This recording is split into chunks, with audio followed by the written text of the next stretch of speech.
नमस्कार दोस्तों, welcome back my YouTube channel law with Ronik. दोस्तों, आप सभी का हमारे इस यूट्यूब चैनल पे स्वागत है। दोस्तों, आज हम बात करेंगे ग्राउंड्स फॉर डाइवोर्स का। किस प्रकार से हस्बैंड या वाइफ, किस प्रकार से कौन एक दूसरे को, जो कपल होता है, किस प्रकार से डाइवोर्स दे सकते हैं। तो क्या क्या डाइवोर्स में बातें बताई जाती हैं, किस तरह से डाइवोर्स एक हस्बैंड अपनी वाइफ को या वाइफ अपने हस्बैंड को किस प्रकार से डाइवोर्स देता है, इसी के बारे में हम बात करेंगे। जो भी बात हम करेंगे वो हिंदू मैरिज एक्ट 1955 से रिलेटेड बात करेंगे। कोई भी फालतू की बातें इसमें नहीं होंगी। इसलिए फालतू की बातें नहीं होंगी क्योंकि जो भी बातें हिंदू मैरिज एक्ट में बताई गई हैं, जो 1955 का कानून है, उसी कानून के दायरे में ही हम बात करेंगे कि कानून क्या कहता है, किस प्रकार से डाइवोर्स होता है, किस प्रकार से डाइवोर्स का क्या क्या ग्राउंड है, इन सभी की बात हम करेंगे। जो सेक्शन 13 है ऑफ हिंदू मैरिज एक्ट का 1955 का, list the ground by which the divorce can be obtained. कहाँ से, जो हमारा हिंदू मैरिज एक्ट का जो हामा एक्ट होता है 1955 का, उसमें साफ साफ बताया गया है। जो सेक्शन 13 होता है, जो सेक्शन 13 होता है, उसी में डाइवोर्स के ग्राउंड्स के बारे में बताया गया है कि किन किन आधारों पर हस्बैंड और वाइफ डाइवोर्स ले सकते हैं। तो जो सबसे पहला ग्राउंड बताया गया है वो एडल्ट्री बताया गया है कि एडल्ट्री के आधार पर एक हस्बैंड अपनी वाइफ से क्या कर सकता है, तलाक ले सकता है। तो एडल्ट्री का जो ग्राउंड है वो बताया गया है हिंदू मैरिज एक्ट के सेक्शन 13(1) और सब क्लॉज 1 में बताया गया है। यहाँ पे ये बताया गया है, provided that the petitioner for divorce may be presented by either party if after the solemnize of the marriage that the only party has voluntarily sexual intercourse with any persons other than his or her spouse। इसमें यही बताया गया है कि जब एक husband का और एक वाइफ का और एक हस्बैंड का जब शादी हुआ है, अगर वो किसी दूसरे से जा कर के सेक्सुअल इंटरकोर करती है तो इस कंडीशन में हस्बैंड उसको तलाक दे सकता है। ये एक ग्राउंड होता है, वैलिड ग्राउंड होता है तलाक पाने का। अब देखिए इसमें क्या बताया जा रहा है। इन हामा एक्ट, जो हामा एक्ट है हमारा Hindu marriage act, adultery is considered as the marital offence. इसको मैरिटल ऑफेंस के ग्रुप में रखा गया है। इसको शादी के बाद का ऑफेंस कहा जाता है। Which either of the spouse are involve in sexual relation. जो स्पाउस होते हैं वो इन्वॉल्व होते हैं दूसरे से सेक्सुअल रिलेशन में with any person other than their spouse. वो हस्बैंड से अदर पर्सनस होते हैं। तो ये एक ग्राउंड माना जाता है डाइवोर्स का। दूसरा बात हम करते हैं वो क्रूएल्टी की बात करते हैं। क्रूएल्टी क्या होता है, किस प्रकार से क्रूएल्टी किसी के द्वारा किया जाता है। हस्बैंड या वाइफ किसी के ऊपर, कभी वाइफ भी हस्बैंड के ऊपर क्रूएल्टी करने लगती है, या हस्बैंड भी क्रूएल्टी करने लगता है, या हस्बैंड के जो फैमिली के लोग होते हैं, जो उनके रिलेटिव होते हैं, उनके द्वारा भी वाइफ के ऊपर क्रूएल्टी किया जाने लगता है। ये भी एक ग्राउंड होता है डाइवोर्स का। तो इसके बारे में हम बात करेंगे। Cruelty comprises of both physical and mental cruelty. जब हम क्रूएल्टी की बात करते हैं तो हमारे पास दो ग्राउंड आता है, एक मेंटल आता है, एक मेंटल क्रूएल्टी होता है और एक फिजिकल क्रूएल्टी होता है। जो दोनों भी क्रूएल्टी इंक्लूड होता है डाइवोर्स के एक ग्राउंड होता है। अब इसमें हम बात करते हैं, ये भी फॉल करता है हिंदू मैरिज एक्ट के सेक्शन 13 सब क्लॉज 1(1)(a) में ये प्रोवाइड किया गया है। Provided that the petitioner for the divorce may be presented by the either party if after the solemnization of the marriage the other party has treated the petitioner with cruelty। अगर किसी के पति के द्वारा, उसके रिलेटिव के द्वारा, उसके गार्जियंस के द्वारा अगर किसी भी महिला के ऊपर क्रूएलिटी किया जा रहा है तो ये सबसे बड़ा ग्राउंड होता है तलाक लेने का। ठीक, अब तीसरी जो ग्राउंड की हम बात करते हैं वो डिसर्शन की ग्राउंड की बात करते हैं। इसमें एक आध ठो केस के बारे में मैं बता दे रहा हूँ जो क्रूएल्टी का है। इसमें जो लॉ से रिलेटेड जो भी स्टूडेंट होंगे उनके लिए ये आसान होगा, चाहे जो भी प्रैक्टिशनर एडवोकेट होंगे उनके लिए ये समझना आसान होगा। इसमें जो एक केस आया था रसेल वर्सेस रसेल का केस था, और इसमें जो दूसरा केस आया था दस्ताने वर्सेस दस्ताने का केस था। इसमें और भी जो केसेस लॉ है मैं आप लोगों को बताना चाहूँगा जो क्रूएलिटी से रिलेटेड है। शोभा रानी वर्सेस मधुकर रेड्डी का केस है, फिर सुमन कपूर वर्सेस सुधीर कपूर का केस है। इसमें बहुत क्रूएलिटी से रिलेटेड काफ़ी सारे केस हमारे सुप्रीम कोर्ट ऑफ इंडिया ने जजमेंट दिए हैं कि किस प्रकार से किसको क्रूएलिटी माना जाएगा, किसको क्रूएलिटी नहीं माना जाएगा, किस बात हस्बैंड के किस बात को वाइफ को ले लेती है और उसको कहती है कि मेरे ऊपर हस्बैंड के द्वारा या उनके रिलेटिव के द्वारा क्रूएलिटी किया जाता। इन सभी बातों को, इन सभी ग्राउंड्स को देखते हुए सुप्रीम कोर्ट ने अपना निर्णय दिया है। बात करते हैं डिसर्शन की।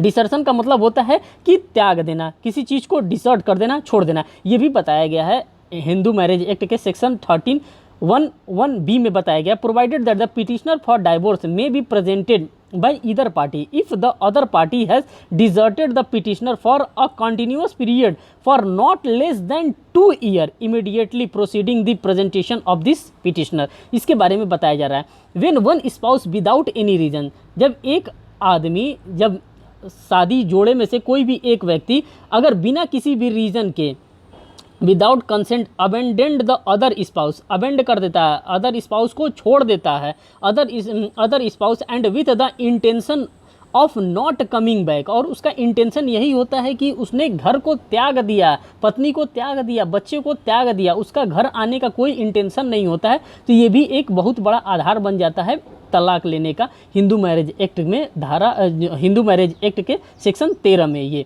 फिर उसके बाद से एक और जो हम बताना चाहते हैं वो कन्वर्जन की बात करता है।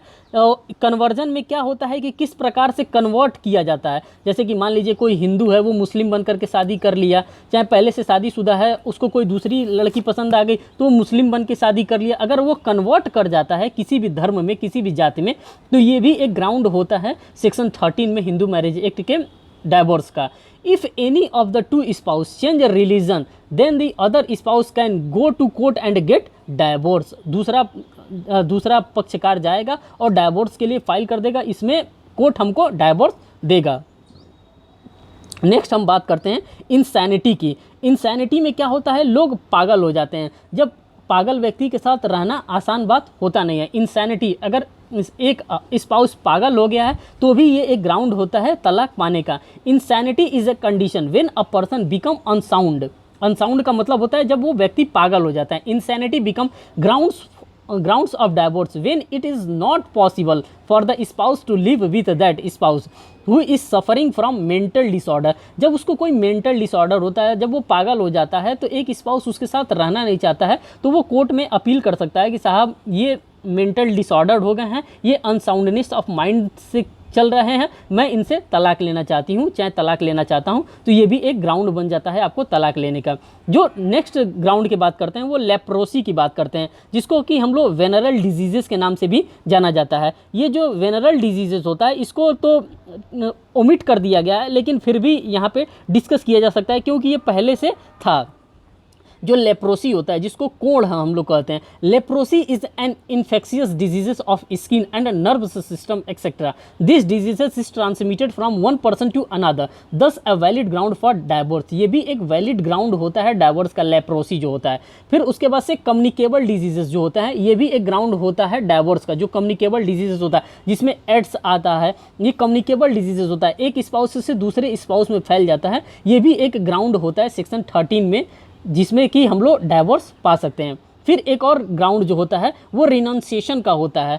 वो रिनाउंस कर देता है, सब कुछ त्याग देता है। जैसे कि कई राजाएं होते हैं, सब चाहे महाराजाएं होते हैं, सब शादी करने के बाद कुछ दिन के बाद से त्याग देते हैं, रिनाउंस कर देते हैं कि हमको कुछ करना ही नहीं है। Renunciation means when one person has given up something and the person has renounced the way of life and has walked on the path of God.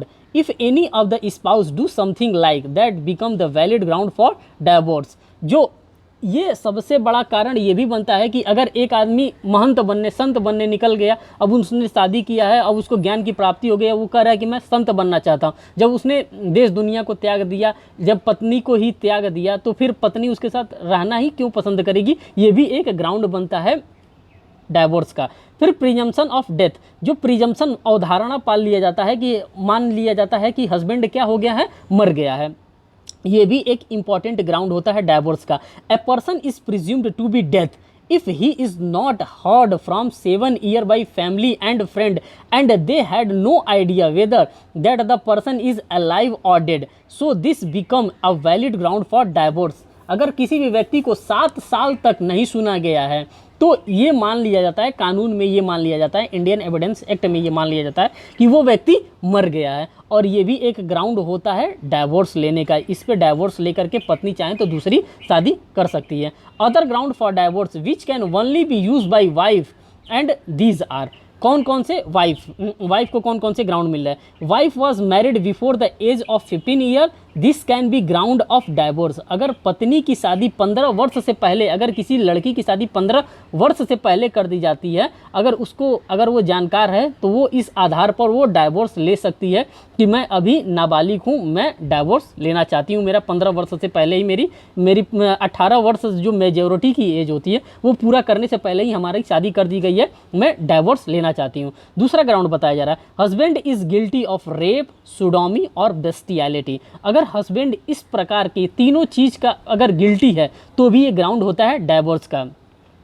अगर हस्बैंड किसी का रेप कर देता है, सोडोमी कर देता है, अगर किसी के साथ बेस्टियलिटी कर देता है तो इस पे भी ये भी वैलिड ग्राउंड होता है डाइवोर्स लेने का। फिर जो नेक्स्ट ग्राउंड है बाइगेमी, अगर बाइगेमी हो जाता है, wife can apply for divorce if husband has married another women in his life. अगर एक पति, हिंदू मैरिज एक्ट में अगर एक पति किसी दूसरे महिला से शादी कर लेता है तो ये भी एक वैलिड ग्राउंड होता है डाइवोर्स का, क्योंकि हिंदू मैरिज एक्ट में सिर्फ वन मैरिज का कॉन्सेप्ट के बारे में डिस्कस किया गया है। सिर्फ एक ही मैरिज एक व्यक्ति के द्वारा किया जा सकता है, बाकी कई मैरिज एक व्यक्ति के द्वारा नहीं किया जा सकता है, जो कि हमारा हिंदू मैरिज एक्ट 1955 बताता है। और जितने भी मैंने ग्राउंड बताए हैं डाइवोर्स के वो सब सेक्शन 13 में जो फॉल करते हैं। यहाँ पे भी म्यूचुअल कंसेंट से भी डाइवोर्स लिया जा सकता है, एडल्ट्री के आधार पर भी लिया जा सकता है, क्रुएल्टी के आधार पर भी लिया जा सकता है, डिसर्शन के आधार पर लिया जा सकता है, अनसाउंडनेस ऑफ माइंड के आधार पर लिया जा सकता है। जितने भी ग्राउंड्स होते हैं सभी ग्राउंड्स को मैंने एक वीडियो लेक्चर में आप लोगों से डिस्कस कर दिया है। अगर इससे रिलेटेड किसी भी प्रोविजंस के बारे में अगर आपको और भी डिटेल में जानना हो तो हमारे कमेंट बॉक्स में कमेंट करें या फिर हमारा व्हाट्सएप ग्रुप ज्वाइन कर लें। बहुत बहुत धन्यवाद दोस्तों वीडियो को वॉच करने के लिए। अगर और एक अपील आपसे मैं ये भी कहूँगा कि अगर आप हमारे वीडियो पर चैनल पर नए हैं तो हमारे चैनल को सब्सक्राइब करें, वीडियो को लाइक करें, बेल बटन दबाना बिल्कुल ना भूलें, जिससे कि मैं कोई भी लेटेस्ट अपडेट, कोई भी जानकारी मैं लेके आता हूँ तो वो आपको तुरंत मिल जाए। बहुत बहुत धन्यवाद दोस्तों, थैंक